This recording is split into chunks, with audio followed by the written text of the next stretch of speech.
ED की मंशा पर कई जायज सवाल भी उठते हैं और ऐसा नहीं है कि ये सवाल सिर्फ आम आदमी पार्टी पूछ रही है या आज अरविंद केजरीवाल ने पूछे हैं, बल्कि 1 साल से ज्यादा वक्त से जेल में बंद मनीष सिसोदिया के केस में सुप्रीम कोर्ट भी ईडी की जांच पर सवाल उठा चुका है।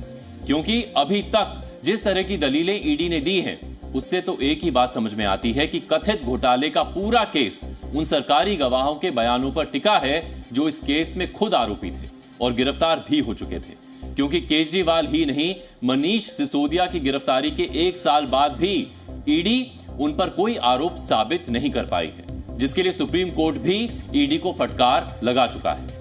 अक्टूबर 2023 में मनीष सिसोदिया की जमानत याचिका पर सुनवाई करते हुए सुप्रीम कोर्ट की कुछ टिप्पणियों पर आपको गौर करना चाहिए। सुप्रीम कोर्ट ने कहा था कि केस में सब कुछ सबूतों पर आधारित होना चाहिए, वरना बहस के दौरान सिसोदिया का केस 2 मिनट में ही गिर जाएगा। सुप्रीम कोर्ट ने ईडी से बड़ा सवाल पूछा था कि अगर मनी ट्रेल में मनीष सिसोदिया की भूमिका नहीं है तो मनी लॉन्ड्रिंग में सिसोदिया आरोपियों में शामिल क्यों है।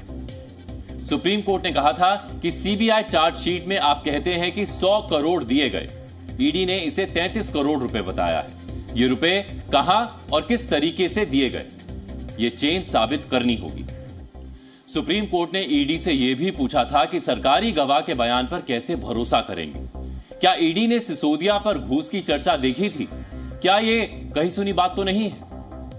मनीष सिसोदिया की जमानत पर सुनवाई के दौरान सुप्रीम कोर्ट ने ईडी की जांच पर सवाल उठाते हुए कहा था कि ईडी का केस आरोपी दिनेश अरोड़ा के बयानों के इर्द गिर्द है, इसीलिए वो सरकारी गवाह बन गया। ये सारी टिप्पणियां सुप्रीम कोर्ट ने मनीष सिसोदिया के केस में की हैं और अब सीएम केजरीवाल की गिरफ्तारी पर भी ईडी सरकारी गवाहों के बयानों का हवाला दे रही है, जैसे मनीष सिसोदिया की गिरफ्तारी के केस में दिया गया था।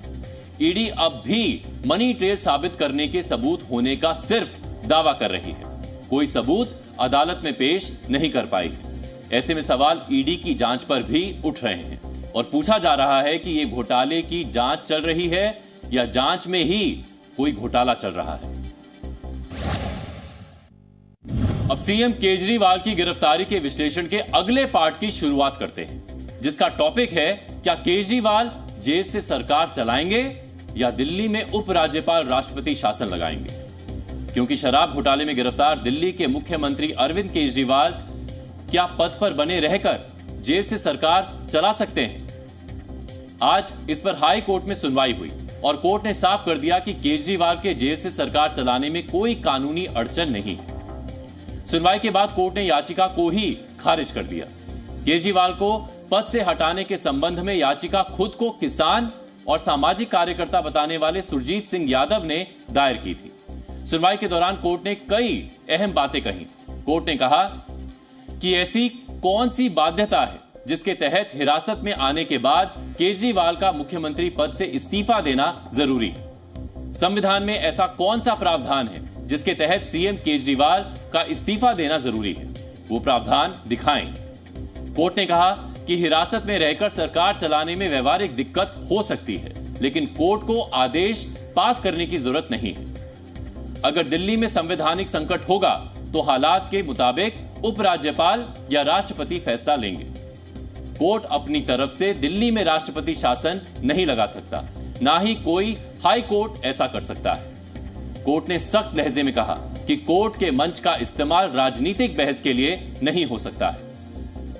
हाई कोर्ट ने जिन पॉइंट्स का जिक्र किया उससे तो साफ है कि केजरीवाल मुख्यमंत्री के पद पर बने भी रह सकते हैं और जेल से सरकार भी चला सकते हैं। हालांकि ऐसा आजाद भारत के इतिहास में पहली बार होगा कि कोई मुख्यमंत्री जेल से सरकार चलाएगा। ईडी की हिरासत में रहते हुए केजरीवाल 2 आदेश भी दे चुके हैं। पहले उन्होंने दिल्ली में पानी की समस्या को लेकर मंत्री आतिशी को आदेश दिया था। इसके बाद दिल्ली में स्वास्थ्य सेवाओं को लेकर ईडी की हिरासत में रहते हुए आदेश दिया। हालांकि हाई कोर्ट ने भी माना है कि जेल से सरकार चलाने में कुछ व्यवहारिक दिक्कतें हो सकती हैं, लेकिन जेल से सरकार नहीं चलाई जा सकती, इसका संविधान में कहीं जिक्र नहीं है। लेकिन यहां सबसे बड़ा सवाल यह है कि केजरीवाल को जेल से सरकार चलाने दी जाएगी या नहीं। और यह सवाल इसलिए उठा है क्योंकि दिल्ली के उपराज्यपाल वीके सक्सेना ने एक चैनल को दिए इंटरव्यू में कहा कि वो दिल्ली के लोगों को भरोसा देते हैं कि दिल्ली सरकार जेल से नहीं चलेगी। इस बयान के मायने बहुत गहरे हैं। अगर उपराज्यपाल केजरीवाल को जेल से सरकार नहीं चलाने देंगे तब दिल्ली के पास दो ही विकल्प बचते हैं। पहला विकल्प, अरविंद केजरीवाल सीएम पद से इस्तीफा दें और आपका कोई दूसरा नेता मुख्यमंत्री बने। दूसरा विकल्प दिल्ली में राष्ट्रपति शासन लगाने का है, जिसकी एलजी सिफारिश कर सकते हैं। आम आदमी पार्टी के नेता केजरीवाल की गिरफ्तारी के बाद से कह रहे हैं कि केजरीवाल जेल से ही सरकार चलाएंगे। याचिका तो कोई भी दायर कर सकता है, लेकिन निर्णय तो संविधान में जो अधिकार है उसके तहत होगा। भारत के अंदर चुने हुए मुख्यमंत्री को केवल आरोपों के आधार पर इस्तीफा देने का प्रावधान नहीं है। मुख्यमंत्री कल बाहर थे, बाहर से काम कर रहे थे, अब अंदर हैं तो अंदर से काम कर रहे हैं। उपराज्यपाल ने कल एक टीवी के कार्यक्रम में कहा कि नहीं चल सकती है। नहीं, देखिए, मुख्यमंत्री भी अब तक जेल में नहीं रहा है, तो अब नई परिस्थितियों में नई तरह की संभावनाएं बन रही हैं। आम आदमी पार्टी के नेताओं के बयानों से साफ है कि पहले विकल्प की संभावना बहुत कम है।